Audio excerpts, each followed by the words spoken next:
நாடெங்கிலும் அதிகரித்து வரக்கூடிய கிறிஸ்தவ சிறுபான்மை மக்கள் மீதான தாக்குதலை கண்டித்து நடைபெறுகின்ற கண்டன ஆர்ப்பாட்டத்துடைய தலைவர், மேன்மைமிகு தலைவர் அண்ணன் எழுச்சி தமிழர் உள்ளிட்ட அனைவருக்கும் என்னுடைய வணக்கத்தை முதலிலே பதிவு செய்து கொள்கிறேன்.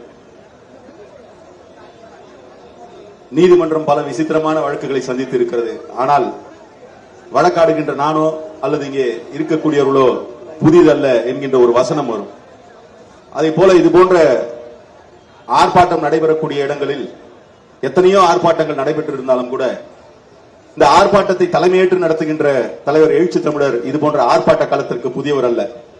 இன்னும் குறிப்பாக ஒடுக்கப்பட்ட மக்கள் மட்டுமல்ல, பாதிக்கப்படுகிறவர்கள் யாராக இருந்தாலும் அவர்களுக்காக எழுகின்ற முதல் குரல் அது ஏதோ தமிழ்நாடு சார்ந்த பிரச்சனை அல்லது இந்திய தேசம் சார்ந்த பிரச்சனை என்பதையெல்லாம் கடந்து சர்வதேச பிரச்சனை என்றாலும் கூட ஒரு குரல் இங்கிருந்து எழுகிறது என்று சொன்னால் அது நம்முடைய மகத்தான தலைவரான எழுச்சி தமிழருடைய குரலாகத்தான் இருக்கும்.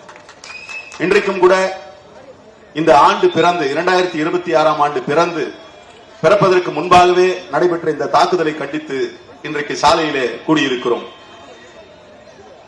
ஒட்டுமொத்தமாக இன்றைக்கு எனக்கு முன்னர் பேசிய பேராயர் சொன்னது போல ஒரு ரட்சகராக, ஒரு மீட்பராக பாதிக்கப்படுகிறவர்களுக்கு கண்கண்ட ஒரு தெய்வம் என்கின்ற நிலையில் இருக்கக்கூடிய ஒரு தலைவராக நம்முடைய தலைவர் இருந்து கொண்டிருக்கிறார் என்று சொன்னால் அது மிகையல்ல.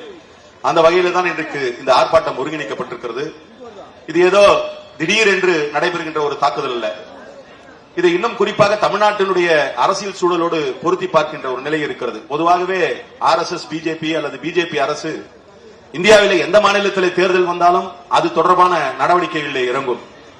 ஆனால் தமிழ்நாட்டிலே தேர்தல் நடைபெறுகின்ற பொழுது, தேர்தல் வர இருக்கின்ற சூழலிலும் கூட கிறிஸ்தவ சிறுபான்மை மக்கள் மீது துணிச்சலாக அவர்கள் தாக்குதலை நடத்துகிறார்கள் என்று சொன்னால் அவர்களுக்கு ஒரு செய்தி மிகவும் தெளிவாக தெரிந்திருக்கிறது.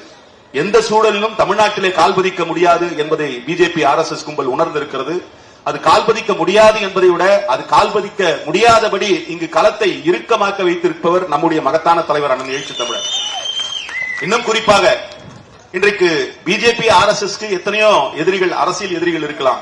ஆனால் பிஜேபி RSS இன்னைக்கு இந்திய அளவிலே தங்களுடைய எதிரியாக, கருத்தியல் எதிரியாக, தங்களுடைய கருத்தியலை தகர்க்கின்ற ஒருவராக பார்க்கிறார்கள் என்று சொன்னால் அது நம்முடைய தலைவர் அண்ணன் எழுச்சி தமிழரைத்தான். அந்த நிலையிலே தான் இன்றைக்கு கிறிஸ்தவ மக்கள் மீது துணிச்சலாக தாக்குதல் நடத்தினாலும் கூட தமிழ்நாட்டிலே தங்களுக்கு எந்த விதமான பாதிப்பும் இல்லை, அல்லது தமிழ்நாட்டிலே அதனால் அவர்களுக்கு எந்த விதமான வரவும் இல்லை என்கின்ற நிலையில் இன்றைக்கு தொடர்ச்சியாக தாக்குதலை நடத்தி இருக்கிறார்கள்.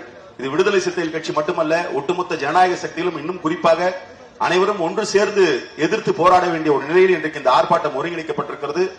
எப்பொழுதும் போல் தலைவர் எழுச்சி தமிழருடைய பாதையில் நாம் உறுதியாக செயல்பட்டு இது போன்ற தாக்குதல்களை தடுத்து நிறுத்துவதோடு நம்முடைய கோரிக்கையாக நடவடிக்கை எடுக்க வேண்டும் என்று ஒன்றிய அரசை வலியுறுத்துவதற்கான காரணம், இது ஊப்பா சட்டத்தின் கீழ் நாம் இந்த நடவடிக்கை எடுக்க வேண்டும் என்கின்ற வலியுறுத்தலை செய்திருக்கிறோம்.